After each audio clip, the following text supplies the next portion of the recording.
These people are liars. My Democrat colleagues and I are leaving the state to break quorum and kill the Texas voter suppression bill.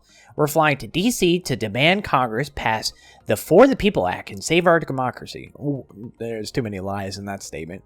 One, Republicans aren't pushing a voter suppression bill. They're repealing COVID-issued voting.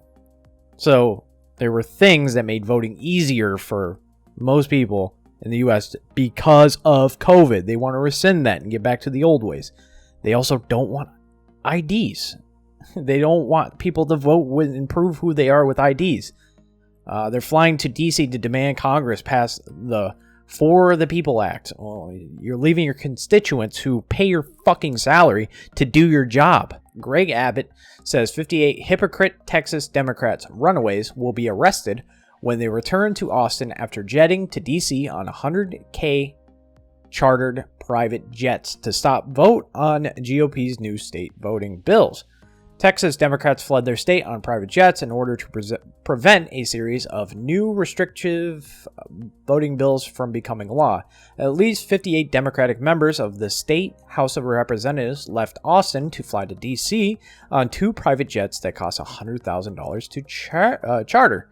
Greg Abbott, the governor of Texas, on Monday said that the 58 will be arrested when they return to Texas. He said their behavior was un-Texan, it's un-American, accusing them of running from a fight and describing them as quitters because they know that this bill would pass. They absolutely know that this bill would pass. Their departure means the Texas House doesn't have quorum of 2/3 of lawmakers present and can't hold votes. Exactly what Texans voted these people in and pay their salaries to, pass legislation, which they're not doing. Jen Psaki said some White House officials may meet the Texas Democrats in D.C. and called new voting laws the worst challenge to our democracy since the Civil War. Kamala Harris said in Detroit on Monday that fighting for the right to vote is as American as American pie. They are lying. They're lying out their fucking teeth. It's when they keep saying H.R. 1 is the greatest thing since sliced bread. No, it allows 16-year-olds to vote, which they're too stupid to know anything. They're too young to know anything. They're too arrogant to know anything about politics.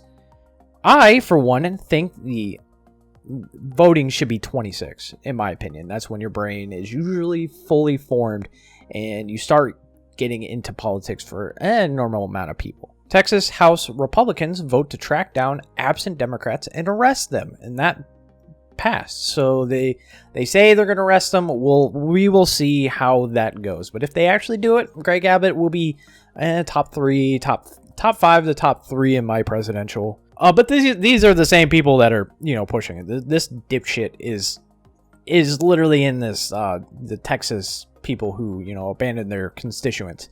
This is what you get. This is the out of touchness of the Democrats who are in Texas right now. And that's exactly what we learned in voting. We can change some of our voting systems to be more accessible to more people. Quick question, are you okay with voter ID?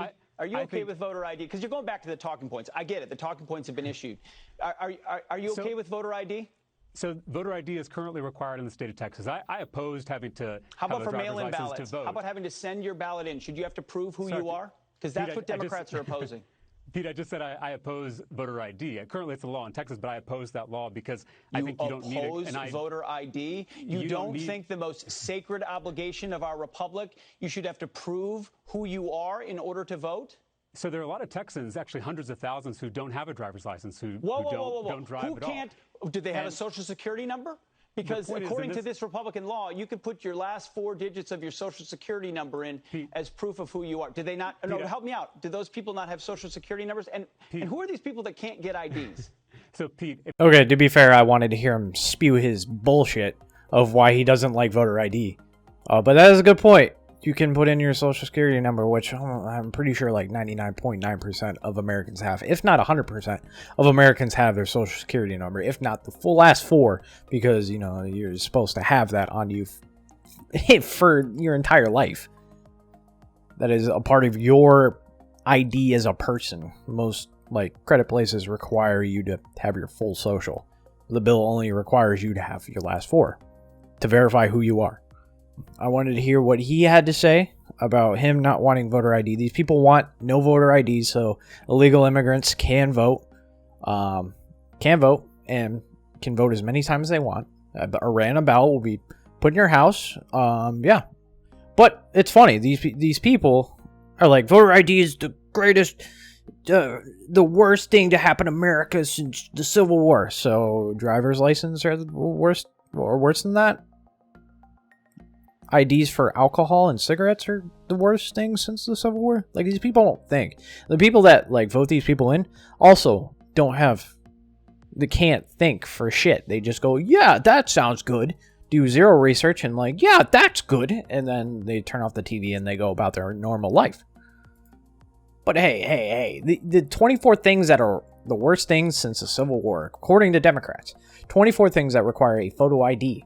Alcohol, cigarettes, opening a bank account, applying for food stamps, apply for welfare, apply for Medicaid, Social Security, apply for unemployment or a job, rent, buy a house, apply for a mortgage, drive, buy, rent a car, get on an airplane, get married, purchase a gun, adopt a pet, rent a hotel room, apply for a hunting license, apply for a fishing license, buy a cell phone, visit a casino, pick up a prescription, hold a rally or protest, blood donations, buy an M-rated video games, purchase nail polish at CVS, purchase certain cold medicines, but not to vote. And this was published in 2013. This was published in 2013. So we're electing officials who make laws for us, but we don't have IDs to vote for these people who make laws for us. Do you see where the idiocracy is in that statement? We vote for people without IDs who make laws for us. But we need a license to buy a gun, buy a house, rent a house, apartment, alcohol, cigarettes. There's probably way more at this point. But that is going to be the video, guys. Let me know in the comment section below what you think, and I'll see you guys in the next video. Bye.